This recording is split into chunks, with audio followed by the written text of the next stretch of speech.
Good evening. We begin tonight with allegations that a Vancouver woman was left alone for 2 hours on a city bus after suffering a stroke. According to her, she was ignored when she first became disoriented, even after she became physically ill, and the bus driver reached the end of the route. She was only helped, she says, when she literally threw herself on the floor. Tonight, the Coast Mountain Bus Company says it's investigating, and the woman's family is looking for both an explanation and an apology. Tea for you if you want. Nadine Laughlin is very happy to finally be home with her family after months in the hospital recovering from a massive stroke. Last June, she hopped onto the number 22 McDonald bus for a usual trip to work and almost immediately started feeling ill. I started feeling ill about pretty much into in 5 minutes of the ride. It turns out she had suffered a massive stroke. As the bus traveled on, she slipped in and out of consciousness while sitting right behind the bus driver. She hoped when the bus turned around in South Vancouver, the driver would help her. So it was a certain turnaround spot, and I could see that there, the bus driver would get up, would tell everyone to get off the bus, but he didn't. And he left the bus? He left the bus, too. Another passenger who saw Nadine says the symptoms were not obvious. Symptoms of strokes don't show themselves, in an extreme way so that everyone would have known she was having a stroke. When I saw her, she didn't look like something physical was happening. She just looked a bit confused, lost, and a little bit distressed about the situation.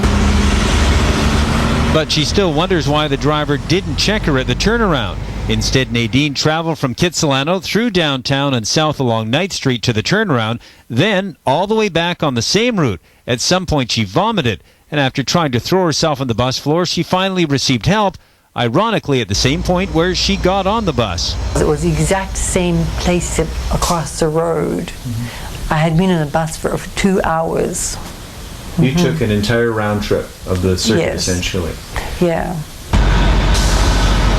The bus company says at turnarounds, drivers usually check for passengers and lost property before leaving their bus. To be on a bus for 2 hours in distress, really something should have happened that would have prevented that. Like that? No, it can't. How about Nadine is now partially paralyzed. She's doing exercises and physio trying to get her life back. Speedy treatment is critical after a stroke. Instead, she had to take the long way home. So you think that if she would have gotten attention earlier, that her deficits wouldn't have been so severe? Try posing. As the long rehabilitation continues, they only wonder, what if? Okay, stretching it out. The search for a suspect in the murder of 6 men, including 2 innocent bystanders, has spread to another North Surrey high-rise. Police have been combing the area looking for physical clues. But CTV's Lisa Rossington has some insight into what the motive for the Surrey massacre may have been. Lisa? Well, Bill, police say this case is enormous. So big, in fact, they're comparing it to the Picton case because of the number of victims and police officers involved. Criminals in Surrey are likely feeling the heat tonight. The place is crawling with cops. Over 100 officers are looking for the people responsible for a mass murder. Citizens of Surrey can expect to see groups of police officers throughout the community in and around this area, probably about a 10-block radius. Do not be surprised. Overnight, police descended on a second Surrey high-rise. They carried in a great big assault rifle too. I don't know whether it was like a machine gun or what, but it was pretty scary looking. Outside the Stanley apartment, squads of officers combed the property, searching everywhere for evidence. Weapons, clothing, anything. All this activity is directly related to the murders of 6 men just a few blocks away. Deteriorating. I think it's just the drug problems that's everywhere. And it's the drug trade that likely caused the violence. Almost 50 detectives are interviewing associates and friends of the men. There has been intense focus on their criminal history. 2 of the dead, Mike and Corey Lal, had problems with the law in the past. This is Mike Lal on vacation. Drug trafficking and possessing restricted guns were just some of the charges they'd faced. Surrey was their turf, and when 38-year-old Dylan Becker tried to cut in on the action, there was a shootout in this parking lot. It happened October 11th. Becker was killed. 8 days after that, Corey and Mike Lal were murdered. Police won't say if there is a connection between Becker and the Law brothers. Are the Law brothers a suspect in the Dylan Becker murder?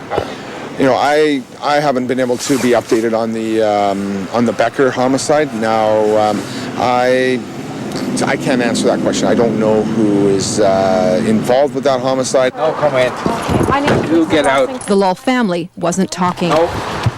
Police will likely need to sort out who Becker was working with, who were his associates, and was this a retribution killing? And no arrests have been made. Flowers and a book of condolences has been set up here at the scene of the crime. One of the people who knew many of the dead is a man by the name of Kelly Merrigan. He is a Surrey defense lawyer. He represented Dylan Becker, Mike Lau, and Eddie Narong, all of whom are now dead. He is not talking. We have tried to speak to him for the past couple of days. He has refused to return our calls, Bill.